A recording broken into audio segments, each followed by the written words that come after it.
The Defender is blocky, modern and desirable from all angles.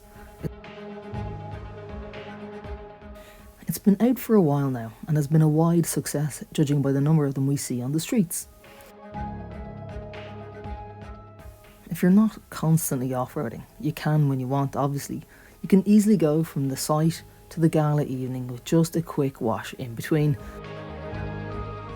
It's the golf of the utility vehicle world.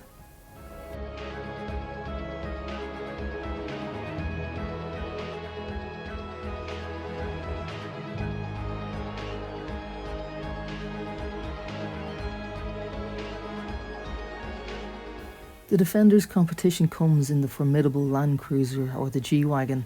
It's a desirable, modern, luxury rough-roading companion that probably won't see a lot of field work.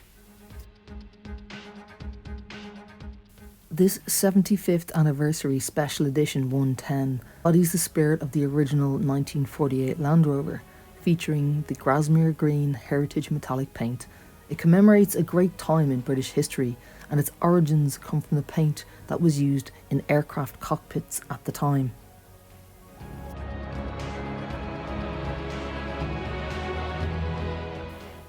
This heritage paint not only covers the Defender's entire body, but the alloys too.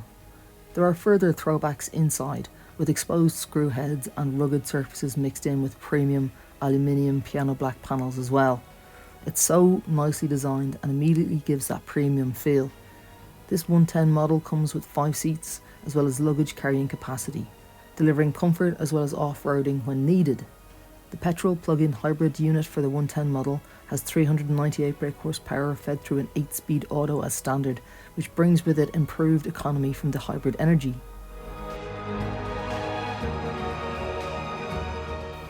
The Defender pulls along very nicely, using mostly the combustion engine straight 6. The 0 to 100 km/h dash can be done in a swift 7 seconds, and once you get there, it purrs along nicely at motorway speeds.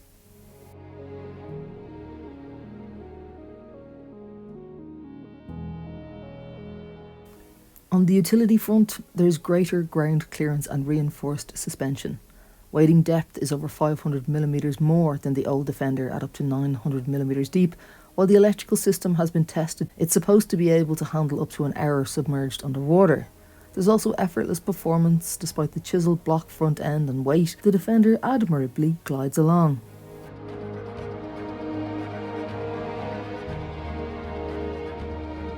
Whichever trim levels you choose, the pedals, seat and steering wheel give multiple angles with which to get comfortable.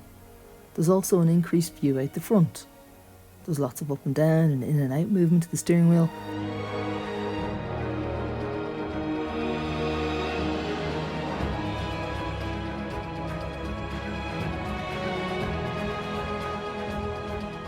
There are options such as electronic air suspension that gives the pricier Defender models the edge over the entry-level cars in the refinement stakes, and yet it remains one of the world's most capable off-roaders.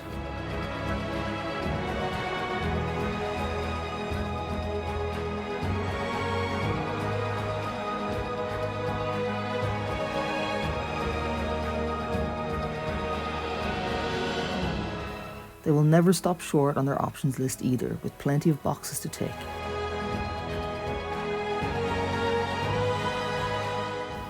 There's off-road packs, blind assist, towing assist, cold climate packs, and more off-roading gubbins like scuff plates, raised air intakes, body protection kits. Honestly, the list is endless. It's fun to play with, but they all quickly add up.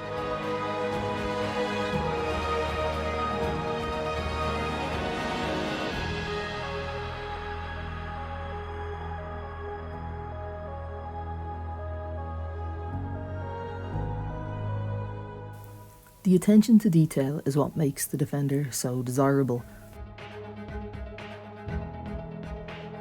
They all add up to make it something so much more than just utilitarian.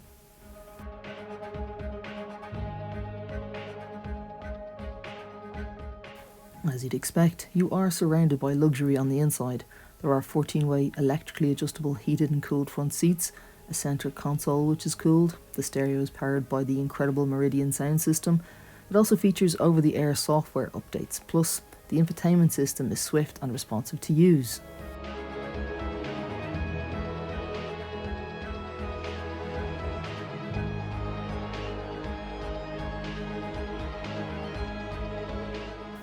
The infotainment runs off the latest 11-inch Pivi Pro multimedia system.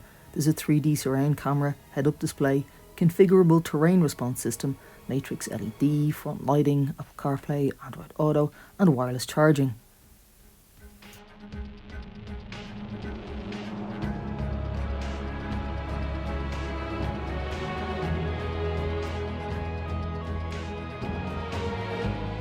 There's padded armrests with plenty of soft materials that cover most touchpoint surfaces, as well as a very large central storage area with cup holders. You can option to replace this with an extra seat if you need, but we'd go for the storage space. There's more storage cubbies around the inside of the cabin with deep door pockets and a dashboard shelf which can house all your other bits and pieces too.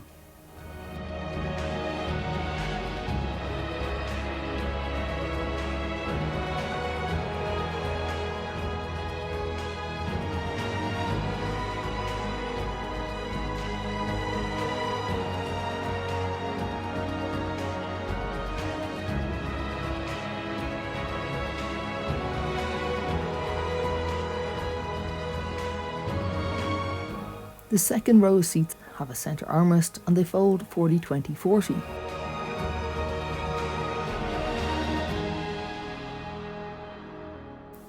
Second row passengers also have their own air vent controls and USB charge points in the rear of the centre console. The rear cargo area has around 1,000 litres of boot space, which can increase to a claimed 2,380 litres of space. Handily, they've also included some cargo restraint points for any smaller items or bags.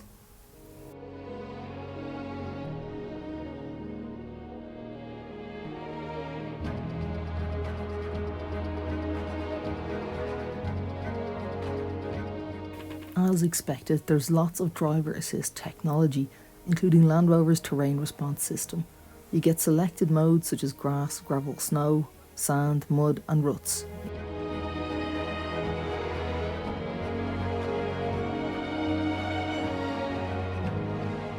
These will either get you out of sticky situations or quite happily through them if you're off mud plugging for the day.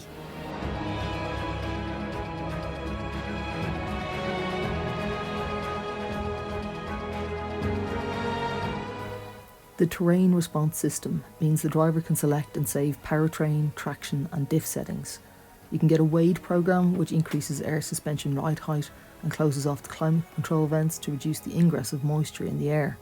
They've thought of everything, and it would be a shame to pay for these systems if you were never going to use them.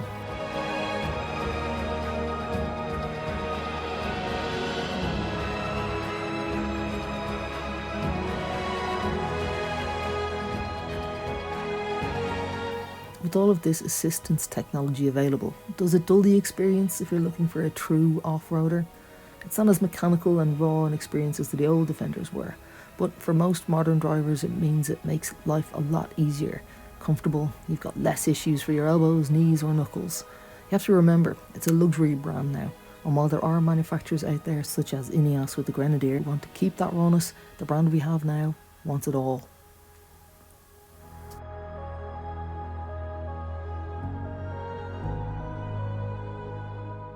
It's a great companion for expeditions and is family friendly as it can handle as much abuse on the inside as it does on the outside.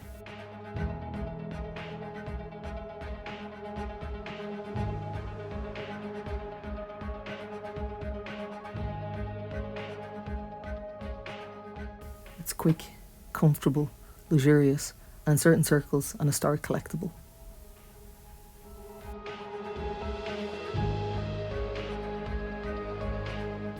But I can't help thinking that all of that extra weight from the hybrid power isn't quite justified from the range that you get. You do get the tax incentives, but that extra weight on top of an already heavy car has to cancel it out.